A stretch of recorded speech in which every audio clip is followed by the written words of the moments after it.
Ele será empossado como presidente do Tribunal Superior Eleitoral nesta terça-feira para cumprir um mandato de menos de 6 meses no cargo. Na mesma cerimônia, o ministro Alexandre de Moraes tomará posse como vice-presidente. A ocasião também marca a saída do ministro Luiz Roberto Barroso, que preside a corte desde maio de 2020.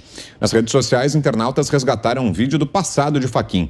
Trata-se de uma espécie de entrevista na qual ele fala sobre sua militância e sobre o PT. Acompanhe. E que naquele momento de luta, de embate, de enfrentamento mesmo, né? De ir pra rua, de ir pros comícios. Algumas pichações, que obviamente. Eu preciso só ter algum cuidado para não confessar muitos crimes, mas estão todos prescritos, né?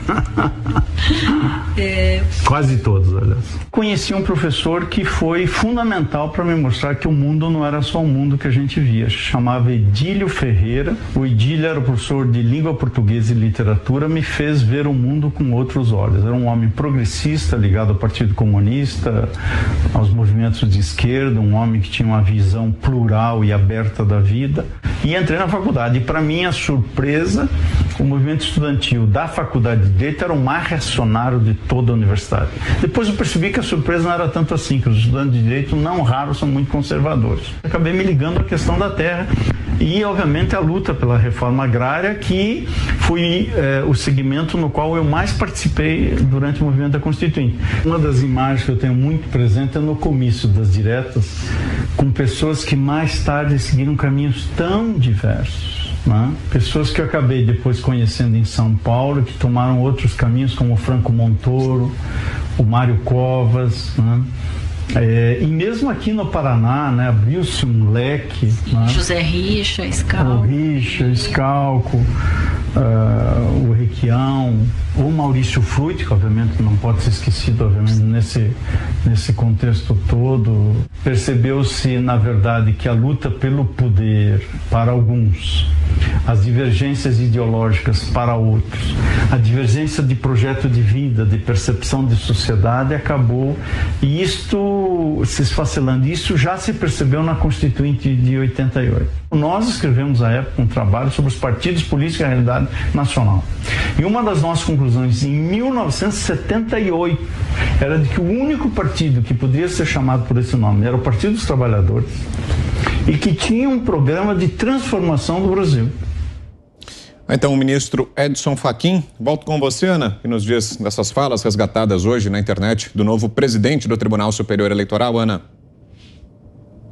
Então, Vitor, quando esse tipo de vídeo volta ao debate público aqui nos Estados Unidos, né, obviamente que segue um padrão como o Brasil, existe a sabatina no Senado, não apenas para a Suprema Corte, mas para outros postos muito importantes no FED, enfim, várias comissões ali dentro da política americana. Recentemente, por exemplo, uma mulher chinesa, naturalizada norte-americana, ela foi indicada pela administração Joe Biden a um posto importante dentro do governo, e alguns vídeos antigos dela apareceram exatamente defendendo aí o marxismo, defendendo a não proteção à propriedade privada, defendendo, inclusive, que o sistema capitalista americano deveria ser desconstituído, deveria ser desmontado. Obviamente que ela não passou, né, na sabatina ali no Senado, e o nome dela foi descartado de uma maneira muito contundente por causa desses vídeos. Mas no Brasil isso, infelizmente, não acontece. E aí a gente volta naquele ponto, porque antigamente, Vitor, esse tipo de vídeo passaria normalmente aí, as pessoas assistiriam, esses nomes seriam indicados para vários cargos importantes no Brasil, não apenas na Suprema Corte, e ficaria por isso mesmo. Hoje em dia, não. Hoje em dia, as pessoas têm a informação na palma das mãos, as pessoas têm acesso ao que é certo, ao que é errado, ao que é militante, ao que é ativista, e questionam. Por isso que eles precisam calar as redes sociais, por isso que agora o ministro Barroso está aí num caminho forte de fake news, e até a eleição, não se enganem, eles vão fechar esse cerco em relação à população, falando o que pensa, dizendo o que acha deles, pedindo transparência nas eleições, questionando pesquisas. Eles vão tentar cercear de todas as maneiras. Agora, fica uma pergunta aqui, Vitor, Augusto, Cris e Zé. O que aconteceria se qualquer brasileiro fizesse um seminário com o nome Livrando-se de um Ministro do STF? O que vocês acham que aconteceria? Tem algum palpite, Zé? Ficaria preso, eu disse, né? Foi por muito menos do que isso aqui, já foram presos e estão sendo investigados. E o que achou dessas imagens que resgataram hoje, Zé, que voltaram a circular, do ministro Edson Fachin, na época em que falava sobre o PT e sobre militância? Ô, Vitor, a internet ela é implacável, né? Ela traz ali tudo que está guardado e não deixa morrer palavra por palavra. Eu já vi algumas pessoas mudarem de opinião, eu acho isso muito bom. Um deles é o Olavo de Carvalho, por exemplo, que mudou de opinião. Mas essas pessoas têm a coragem, que é um ato de coragem, de vir a público o próprio PCB, né, o Partido Comunista, que se transformou, depois fez uma revisão, foi chamado de revisionistas e de direita, e repensou o que é o comunismo, tirou o nome comunista do partido, né? Tirou também depois socialista e hoje é cidadania. Enfim, as pessoas mudam de ideia, eu aceito, eu acho legal. Mas o que eu cobro e que eu acho pertinente é que quando as pessoas mudam de opinião, elas têm que vir a público dizer, olha, eu já pensei assim mesmo, eu tinha uma ideia, tinha essa ideia e mudei de ideia. E vem publicamente e fala por isso e por isso. Ele nunca fez esse vídeo, ele não é a primeira vez que ele circulou há muito tempo e foi usado em favor dele, inclusive, para a sua indicação ao Supremo Tribunal Federal. Vejam as coisas. Esse vídeo foi usado em favor dele para a indicação ao Supremo Tribunal Federal.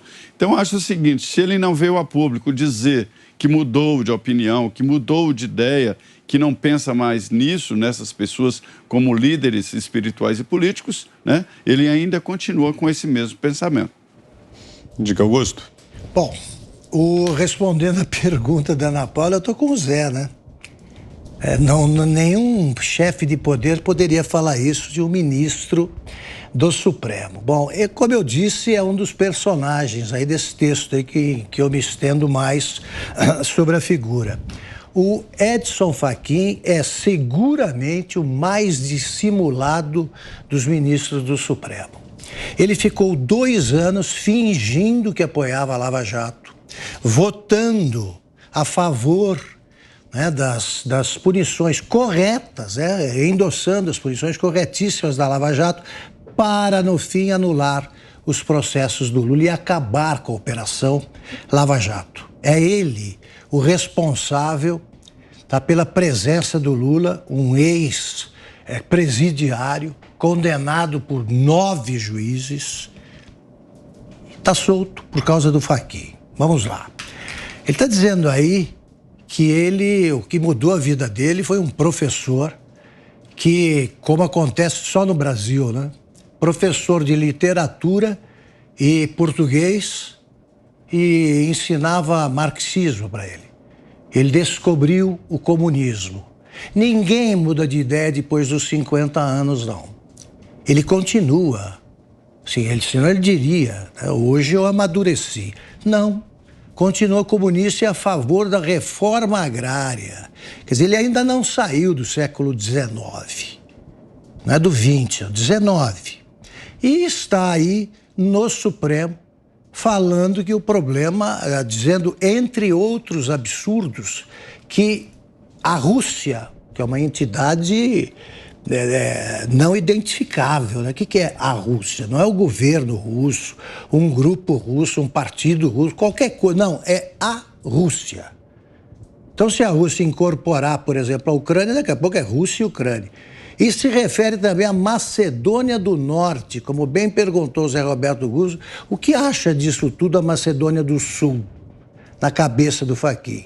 E diz que hackers russos já estão agindo para sabotar o sistema eleitoral brasileiro. Como estão agindo? Essa conjugação verbal mostra que, neste momento, estão atacando. Atacando o quê?